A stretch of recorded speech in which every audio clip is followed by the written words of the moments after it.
안녕하세요. 쿠팡이 IPO를 하려고 준비하고 있습니다. 클래스 A 커먼 스탁에 대한 IPO를 준비하고 있는 건데요. 클래스 A라는 것은 B도 있다라는 뜻이겠죠. 클래스 B 주식은 쿠팡의 김 의장이 가지고 있습니다. 이게 차등 의결권인데 1%의 지분으로 29%의 의결권을 받게 되는 1주당 29배 차등 의결권을 가지고 있습니다. 그래서 주식은 클래스 A랑 클래스 B로 나뉘는데 지금 클래스 A 커먼 스탁에 대해서 IPO를 준비 중인 겁니다. 이 커먼 스탁이라는 것은 한국어로 보통주입니다. 일반 회사들이 발행하고 있는 주식의 대부분을 차지하는 게 보통주죠. 그래서 우리가 우선주랑 구별을 해볼 수가 있겠습니다. 쿠팡은 클래스 A 상장을 통해서 자금을 확보하고 김 의장의 지배력은 클래스 B 보통주를 통해서 공고히 한다는 것이고요. 쿠팡의 기업 공개 IPO는 3월 중에 이뤄질 것으로 보고 있다고 합니다. 클래스 B 주식은 모두 김 의장이 보유하고요. 자, 미국의 월스트리트 저널 1면을 장식한 게 쿠팡입니다. 7년 만에 대여라고 하는데 이렇게 쿠팡에 대한 얘기들이 나온 것을 볼 수 있겠습니다. 월스트리트 저널은 미국의 대표적인 경제신문이죠. 신문에서는 쿠팡의 IPO가 2014년 알리바바 그룹의 블록버스터급 데뷔 이후에 가장 큰 외국 회사의 상장이 될 것이라고 했습니다. 쿠팡의 기업 가치가 500억 달러를 넘을 수 있다라고 했는데 500억 달러면 하나로 대략 55조 원입니다. 자, 블록버스터급 알리바바는 IPO 당시에 1680억 원으로 평가가 되었었는데 쿠팡이 500억 달러로 평가를 받게 되면 대략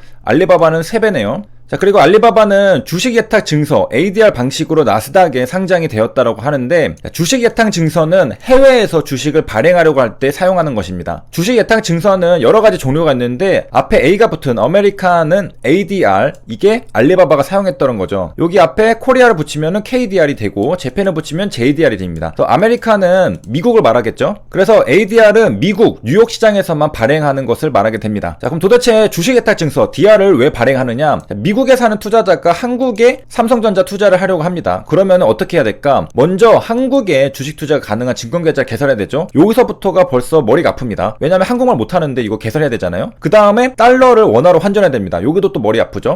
그리고 이것은 반대로 한국 투자자가 미국에 있는 애플 투자할 때랑 겪는 거나 똑같은 것입니다. 그러니까 자국에 상장된 기업을 사는 것보다 해외 기업을 사는 것은 굉장히 까다로운 절차들이 있습니다. 이런 불편한 것들이 있기 때문에 이러한 것을 해소해보자 라고 해서 나온 게 바로 주식 예탁 증서입니다. 자, 이것은 말 그대로 주식을 맡겨놨다라는 것을 증명하는 증서인데 어디에다 맡겨놨느냐? 은행에다 맡겨놓는 겁니다. 주식을 팔고 싶은 기업이 자국, 모국에 발행한 주식을 맡기고 증서를 받아옵니다. 그런 다음에 해외 투자자들에게 파는 것. 그러니까 해외 투자자 입장에서는 이 주식을 발행한 국가에 맡겨놓았을 뿐이지 주식을 산 주주와 같은 권리를 누릴 수가 있습니다. 그러니까 예를 들어서 미국 투자자가 삼성전자를 투자하려고 하면은 삼성전자는 삼성전자 주식을 한국에 있는 은행에 맡기고 그 증서로 외국인들이랑 거래가 되는 것입니다. 그러면은 미국 투자자는 미국 증권시장에서 삼성전자를 투자할 수 있죠. 그런데 주식 대신에는 주식 맡겼다라는 증서, 주식 예탁 증서를 받게 되는 것입니다. 마찬가지로 뭐 주식을 가지고 있는 거니까 삼성전자에 대한 주주권을 행사할 수 있는 건 당연하겠죠. 그리고 삼성전자가 수익을 내면은 배당금을 나눠 받습니다. 다시 한번 정리하면은 주식 예탁 증서라는 것은 원주는 본국에 소재한 금융기관에 보관합니다. 자, 이것을 보내주기에는 굉장히 까다로우니까, 그리고 해외 투자자에게는 이 원주를 주는 게 아니라 원주에 대한 소유권을 인정해주는 표시로서 발행해서 주는 증서가 바로 주식 예탁 증서입니다. 그러니까 외국에 있는 투자자는 이 원주, 본주를 받는 게 아니라 DR이라는 것을 받는 겁니다. 내가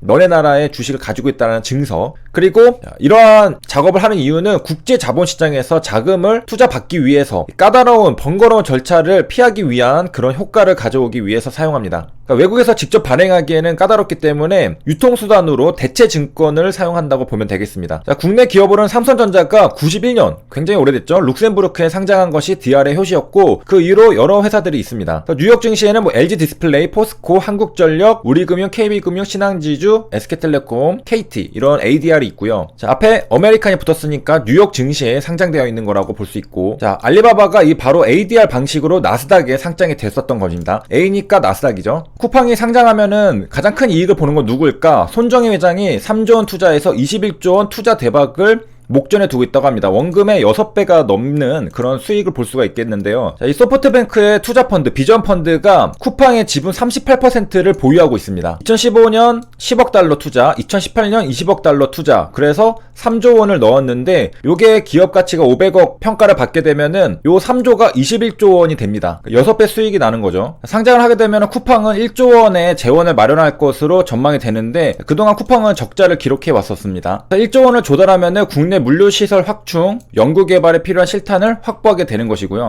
자, 그동안 이제 실적이 어떻게 됐느냐, 최근에 좀 좋아졌었죠. 금융당국의 제출한 신고서에 따르면은 작년 매출이 전년 대비 91% 거의 2배 급증한 상태, 분위기가 좀 좋아지고 있는 그런 상황에서 IPO를 준비하고 있습니다. 그래서 이제 쿠팡 커지는 상장 기대감, 배송 직원도 주식을 준다고 하는데요. 자, 그 이유는 일선 직원들의 쿠팡의 근간이자 성공의 이유 중 하나라고 했기 때문에 지속적으로 인센티브를 제공하기 위해서 이렇게 한다고 합니다. 그래서 1,000억 원 규모의 주식을 지급하겠다. 자, 그리고 이제 미국 상장 신고서에 드러난 쿠팡의 6가지 비밀이 있다고 하는데 보도록 하겠습니다. 거기에는 뭐 김현석 의장의 보수, 그리고 차등 의결권 부여를 위해 미국 상장을 선택한 배경, 여러 가지가 있습니다. 자, 여기 컴펜세이션 테이블을 보면은 김범석 의장에 대한 셀러리가 나와 있는데 88만 달러를 받았습니다. 2020년 거고요. 하나로 대략 10억 원 정도가 되고요.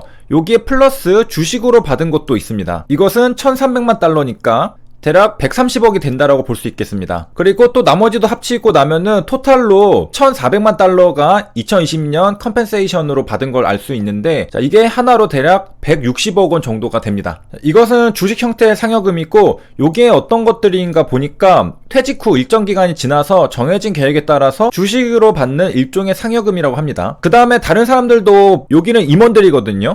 앞에 다 치프가 붙는 걸 볼 수 있습니다. 그래서 CEO, CFO, CTO 이렇게 있죠. CAO. 근데 여기 가만히 토탈 컴펜세이션을 보니까 김범석 의장보다 더 많이 받는 사람이 있습니다. 2,700만 달러죠. 김 의장이 1,400만 달러인데 2배 더 많이 받은 사람이 있는데, 이 사람은 CTO입니다. 테크놀로지 관련해서 업무를 하는데, 자, 샐러리는 김범석 의장보다 작지만 여기 스톡 어워드가 무려 거의 대부분 2,700만 달러로 받아갔습니다. 자, 이 사람이 투안팸이라는 CTO인데, 투안팸 CTO는 7년간 글로벌 승차 공유업체인 우버에서도 CTO로 재직한 바가 있다고 합니다. 우버에서 CTO를 하고 쿠팡으로 CTO로 들어와서 스톡 어워드를 굉장히 많이 받았다. 그래가지고 합쳐가지고 대략 300억 원의 보수를 챙겼다고 합니다. 김 의장이 150억 정도를 받았는데 CTO가 300억을 받았습니다. 자, 여기서 이제 샐러리가 다른 사람들에 비해서 굉장히 낮잖아요. 자, 그 이유를 보니까 여기 팜이라는 사람은 2020년 9월 달에 CTO로 임명이 되었습니다.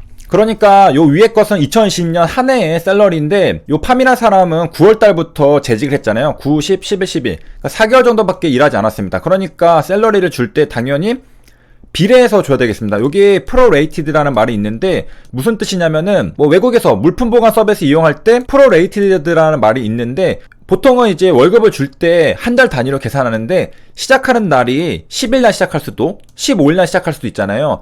그래서 그 남은 기간 동안만 비례해서 정산해서 받는 것을 프로레이티드라고 합니다. 그래서 근무한 기간에 비례해서 샐러리를 계산하다 보니까 굉장히 낮게 되었지만은 요 스톡 어워드를 굉장히 많이 받았기 때문에 김범석 의장보다 2배의 토탈 샐러리를 받은 것을 알 수 있습니다. 그러니까 월급은 별로 안 중요한 거죠. 요 스톡 어워드가 굉장히 큽니다. 김범석 의장도 이 샐러리보다 스톡 어워드가 더 크죠. 그리고 보통 이제 적자를 내면서 성장하는 기업들은 현금이 부족하기 때문에 샐러리보다는 주식으로 보상하는 경우가 또 많죠. 그래서 인재들을 데려올 때 현금보다는 스톡 옵션을 주고 데려오는 경우도 많잖아요. 자, 그리고 이제 쿠팡은 뉴욕 스톡 익스체인지에 상장을 하게 되는데요. 쿠팡은 왜 10년 전 목표했던 나스닥 대신 뉴욕 증시를 택했을까? 나스닥에는 구글이랑 아마존 등 기술 기업들, 테크 컴퍼니들이 많이 상장해 있거든요. 그래서 당장 이익을 내지 않아도 미래 성장 가치를 보는 나스닥이 아무래도 뉴욕 증권거래소보다는 상대적으로 진입장벽이 낮습니다. 그리고 쿠팡도 이쪽에 속한다고 볼 수 있겠죠. 아마존이랑 비슷하잖아요. 누적 적자도 심하고. 그런데 뉴욕 증권거래소를 택한 것은